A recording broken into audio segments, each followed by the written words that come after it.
তো দেখো বন্ধুরা, চলে এসেছি আমার পেজে আরও একটি নতুন ভিডিও নিয়ে। চ্যানেলটি ভালো লাগলে সাবস্ক্রাইব করতে কিন্তু ভুলো না, আর বন্ধুদের সাথে শেয়ার করে। চলো শুরু করা যাক।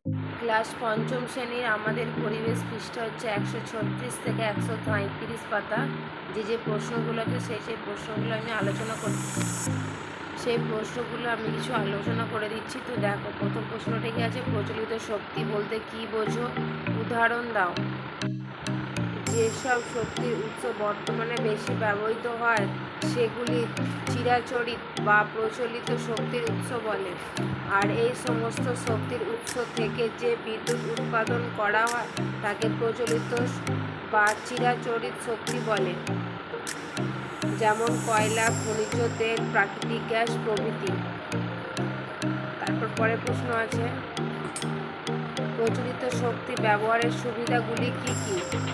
এক হচ্ছে দীর্ঘকাল ধরে ব্যবহৃত হওয়ার ফলে প্রচলিত শক্তির ব্যবহার সহজলভ্য।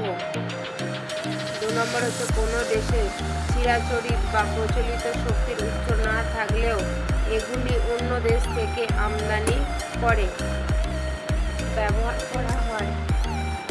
তারপরে প্রশ্ন হচ্ছে, প্রচলিত শক্তি ব্যবহারের অসুবিধাগুলি কি কি?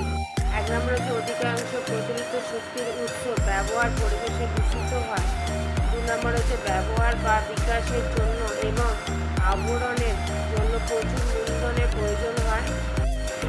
অধিকাংশ প্রচলিত শক্তির উৎস হওয়ার ব্যবহারের ফলে যে কোনো সময় শেষ হয়ে যেতে পারে। 4 নম্বরটি আছে, বিশ্বের মাত্র কয়েক কোটি দেশে চিরাচরিত শক্তির উৎস বেশি আহিত হয়। 4 নম্বর প্রশ্ন হচ্ছে, প্রচলিত শক্তি কাকে বলে? উদাহরণ দাও। উত্তর হচ্ছে, যে সব শক্তির উৎস বর্তমানে কম ব্যবহৃত হয় সেগুলিকে প্রচলিত শক্তির উৎস বলে। আর এই সমস্ত শক্তির উৎস থেকে যে বিদ্যুৎ উৎপাদন করা হয় তাকে অপ্রচলিত শক্তি বলে, যেমন সৌরশক্তি, বায়ুশক্তি, জোয়ার ভাটার শক্তি, ভূতাপের শক্তি, সামুদ্রিক ঢেউয়ের শক্তি, জৈব গ্যাসের প্রভৃতি। অপ্রচলিত শক্তি ব্যবহারের সুবিধাগুলি কি কি? 1 নম্বর হচ্ছে অপ্রচলিত শক্তি ব্যবহারে পরিবেশে দূষিত হয় না। 2 নম্বর হচ্ছে ক্ষুদ্রাকারে ব্যবহার করা হয় বলে প্রচুর মূলধনের প্রয়োজন হয় না। 3 নম্বর হচ্ছে প্রবাহমান সম্পদ বলে নিঃশোধিত হওয়ার আশঙ্কা থাকে না। 4 নম্বর হচ্ছে দেশের অধিকাংশ জায়গায় কোনো না কোনো উৎস সহজলভ্য। 6 নম্বর প্রশ্ন হচ্ছে, অপ্রচলিত শক্তি ব্যবহারের অসুবিধাগুলি কি কি?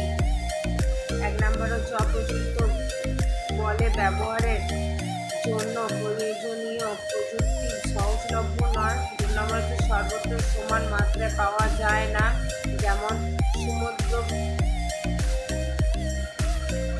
সমুদ্রকুল ছাড়া অন্যত্র জোয়ার ভাটার শক্তি দুর্বল।